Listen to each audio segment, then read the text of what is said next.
Kumusta mga kababayan? Nitong mga nakalipas na araw, nag-ingay sa social media at lalo na sa Reddit ang isang kontrobersyal na usapan, ang di umano'y lavish lifestyles ng mga anak ng politiko. Isang paksa na agad nag-viral, nagtulak ng matinding debate at syempre, nagpainit ng ulo ng maraming netizen. Ang tanong, totoo bang galing sa pera ng bayan ang mga magagarbong gamit at biyahe ng mga anak ng mga kilalang politiko? O baka naman mabilis lang tayong humusga?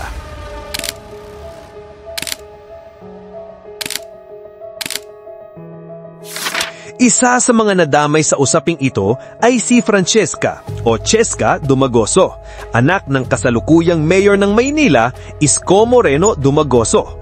Ayon sa ilang posts, makikita raw siya sa mga larawan na may dalang mamahaling bag, Lady Dior, Chanel, Hermes, at nagsusuot ng sapatos na aabot ng daan-daang libong piso.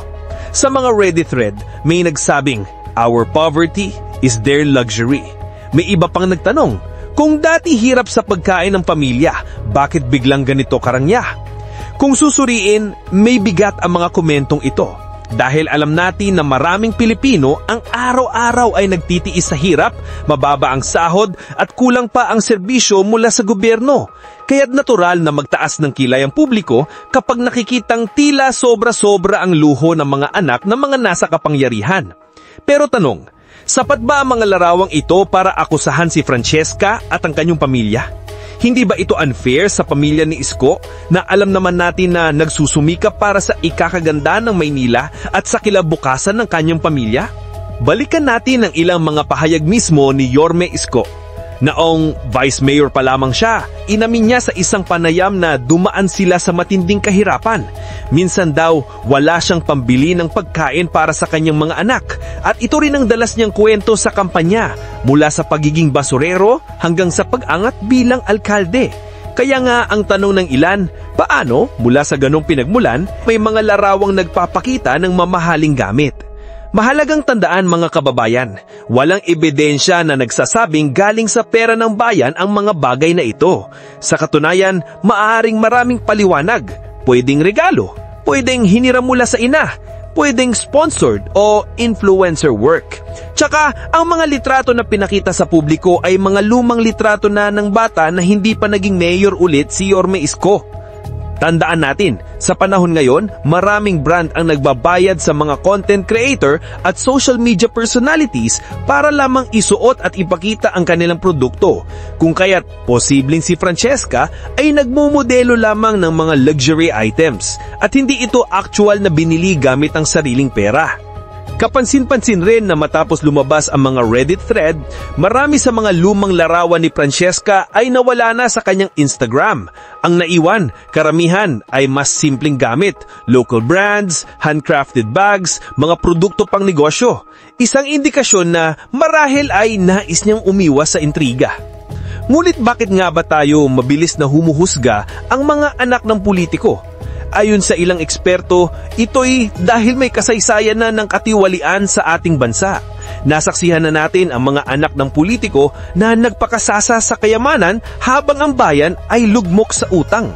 Kaya't kahit walang direktang ebidensya laban sa anak ni Yorme, madali siyang madamay dahil sa stigma ng pagiging anak ng politiko. Sa mga komento online, may nagsasabing, "Kami nagbabayad ng buwis, sila ang nagluluksa sa luxury." May iba pang nagbigay halimbawa, doktor sa ospital na hindi pa raw sumisweldo habang ang mga anak ng politiko ay nagfe-flex ng mamahaling gamit. Totoo o hindi, ang ganitong perception ay nagiging gasolina sa apoy ng galit ng publiko. Pero di ba't hiwalay na dapat ito sa problema ng pera ng lungsod ng Maynila at ng pansariling pera ng pamilya ni Isko? Tandaan na, bago umupo si Isko, malaki na ang problemang na kinakaharap ng lungsod at dahil ito sa nakaraang administrasyon ni Hani Lacuna. Sa kabila ng mga isyong ito, marami pa rin ang nagtanggol sa dalaga at sinasabing dapat mag-research muna sila bago manghusga ng ibang tao.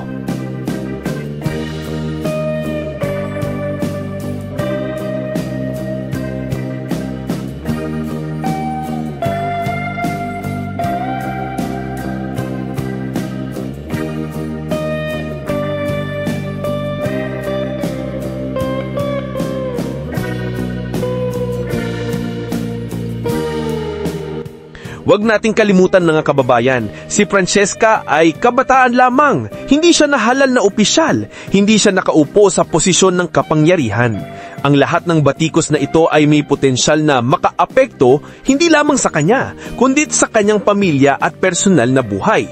Isipin natin, kung ikaw ay isang anak na walang ginawang masama kundi suportahan ng iyong ama, tapos bigla kang madadamay at pagbibintangan, gaano ito kabigat dalhin?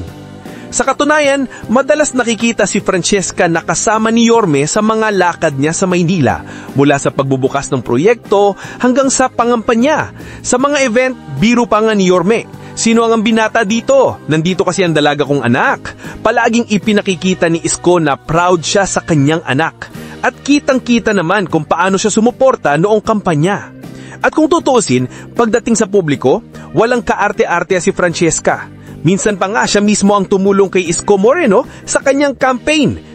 Makikita din natin na may concern din ito sa itsura ni Isko sa harap ng kamera, kaya todo makeup din ito sa ama.